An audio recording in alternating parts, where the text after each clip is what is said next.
Caner Universe, it's Caner Tip Tuesday, and today we are going to demonstrate and have a discussion about how does tactical cane self-defense actually work. But before we do that, a warm welcome always to the faithful followers of the Cane Fist Way, and to all of you that are new, you're on here for the first time, a warm welcome from the headquarters here of sunny Miami, Florida. Go ahead and hit the subscribe button before you forget to do that, and hit the bell icon so that you don't miss any future content. And please avail yourself of the #1 resource available to you right now, regardless of where you are in the timeline of your cane self-defense training, and that is to text the letters CCC for Cane Clarity Call to 305-745-7839. so that we can get on the phone and have a conversation on everything from, I'm new to this, what cane should I get? There's 11 categories of canes, that's overwhelming. Let's narrow that down for you. I don't have an instructor, a local instructor where I am. How can I get trained and really make this thing functional? We're thoroughly familiar with that. World leader in delivering this training all over. Just go ahead and text those letters. You'll see the value, tremendous immediate value from that call, because you will have a plan that's going to save you time and money.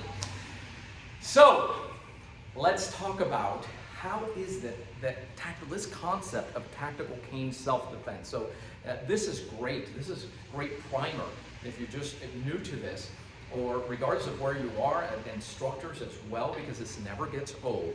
How does this concept actually work? This is a tool that is a mobility device. Amongst the benefits, yes, with training, it's a mobility device that can save your life. But again, the operative is training. You need the training. So what is it based on? It's based on the fact, first of all, there's several components, and I'm coming from the viewpoint specifically as it applies to American Cane Self-Defense, ACSD, and associated logos. The reason I say that is because we really shouldn't be clumped in with what everybody is presenting out there. Just different, right? We don't claim anything else.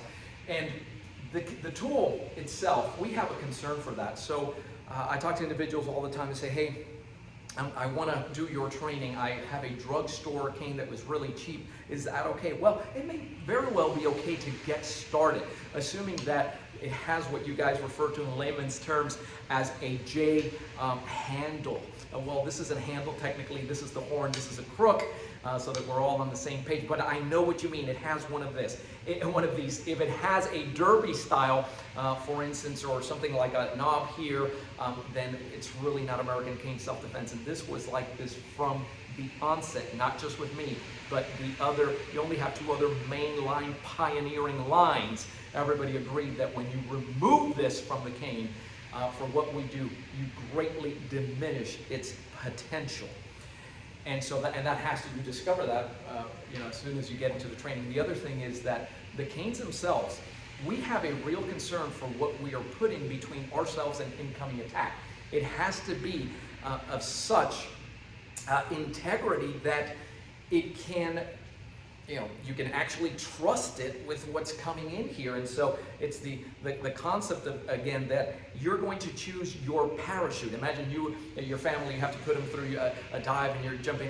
Are you going to invest in the cheapest parachute? You want the one that is average, or you want the one that has the almost 100% reliability that it's going to open in time? And so it is with canes. Canes, this one in particular, the Raven, metal, right? Cane aircraft grade aluminum.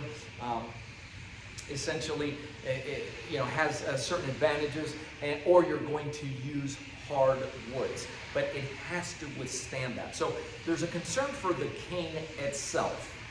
That's #1. From a strategy perspective, what's the reasoning behind this? Well, what is it again? It's a mobility device, and that means that I can hang around with it. It is actually drawn, right? It's very quick. And the idea behind this is that I will be able to get through places that you will not be able to with your firearm, with your pepper spray, and with your knife. And so the fact that I can have it with me already drawn really quick to where when I might need it the most, that is a huge plus. So you see what it's based on. Then really from a physical component, it gives you this tremendous reach advantage. And the first thing that you want to do tactically with ACSD is you want to develop what we refer to as PSA. And gentlemen, PSA, by the way, relax, has nothing to do with your prostate, right? In this case, PSA stands for power, speed, and accuracy. The ability to hit hard, hit fast, and be accurate with your striking. And to that end, we want to keep it here. Is this the best place, right, distancing for me to deal with where he can put his hands? No, I'm not in my power shot range mode here. Is him taking me down to the floor, is it the end of the world? No, it's not. We teach you how to do that when he breaks through your power shot range mode. But I am most effective and with this tool here, right? And the idea is to do it in such a way that I do not need to make contact in the first place. That would be great. Because imagine you're pumping gas here, right? And rather than looking down at your phone and your status, you have awareness. And this guy's coming to say, hey man, he's asking you for something. You say, hey, listen, I don't know, back off. I don't have any, please back off. And he proceeds. Look at this guy with a knife already. I'm going to get into that. And that's a good thing that he did that, because the system originally was put together to deal with knife attacks, because I absolutely hate them. Right? See how quickly he draws that? You don't even see it coming. But you're having this conversation here, and if need be now, back off, get away! Right? This is what's coming at you, and you're striking in ways and in areas that he cannot get to because he's not quick enough to go ahead and do that. That's what you're trained to do. But it's not wild. It's like a trained fighter that throws educated shots right down the pipe in such a way that you're going to maximize that. Right? It's not crazy and wild all over the place. So we have a concern for the tool that we're using, the strategy, and the concept is, the last thing I want to do, go ahead and draw your tool. I don't want to get into it. It's all distance. The one thing I'm not going to do is give him time out here to get into a sparring match with him and wag that tail, so to speak, and tap him. No, I'm going to blow him. If I cannot absolutely avoid this, I'm going to blow him right off the map. Right? It's the case of, hey, I'm a grizzly bear, and you're a chihuahua. I don't have a concern for that. I need to get to the other side. I'm going right through. You see how the mindset is different? I say this because in one of the groups they asked, well, I noticed that in the Power Shot template, you start off walking forward. You're going to learn how to strike walking forward, walking backwards, and to the sides at the basic elemental level. Later on, you're going to add angles and circular footwork that the majority have never seen before, at least not with this tool specifically. Right? So that's the idea behind that concept.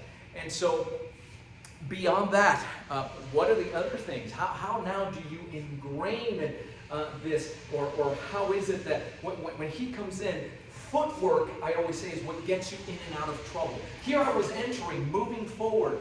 To just summarize it and make it easier, what about the concept of blending?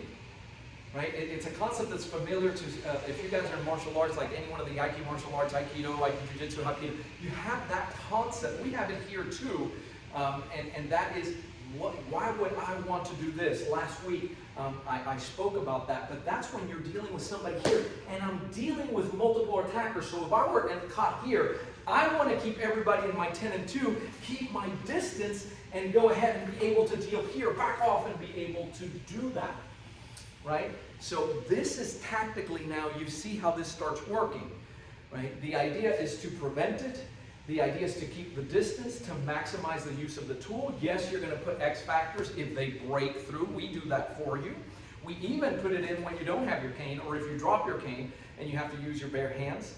Right? So we have a system that translates into the bare hands that can function also with this tool. By the way, I just pulled, so knife.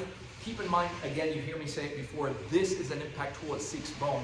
That's how you know when you're targeting where it is that you're going to be striking, and you get away from doing this, which he can come and see, that he can see. He can also take hard shots to the abdomen, but he probably can't take as good a broken bone, or multiple broken bones as they're coming in. That's the idea, that's the strategy. How do you actually train it? You're going to need one of these to make contact. You do it through drills, and you do it through reality-based scenarios. One thing I want to address for those of you that,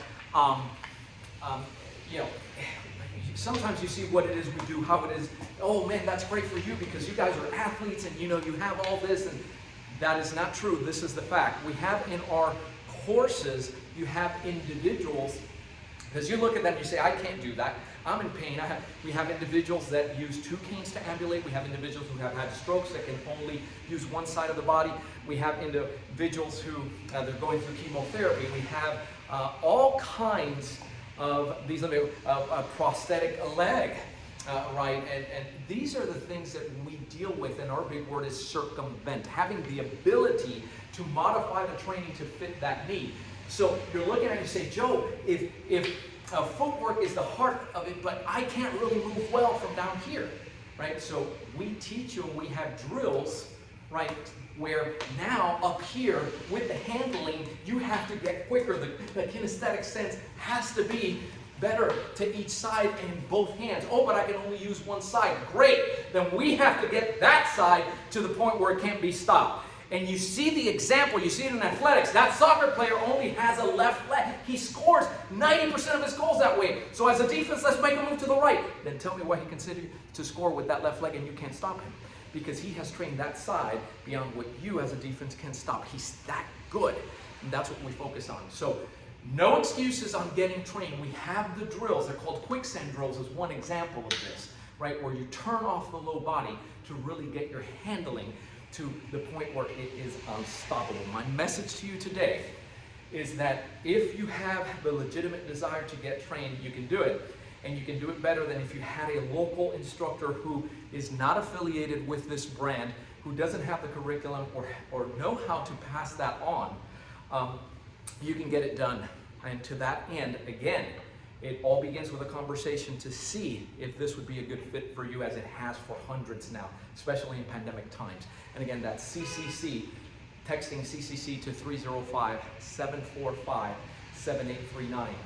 And guys, that's how we do it. And please don't miss this, because it's so important before I go.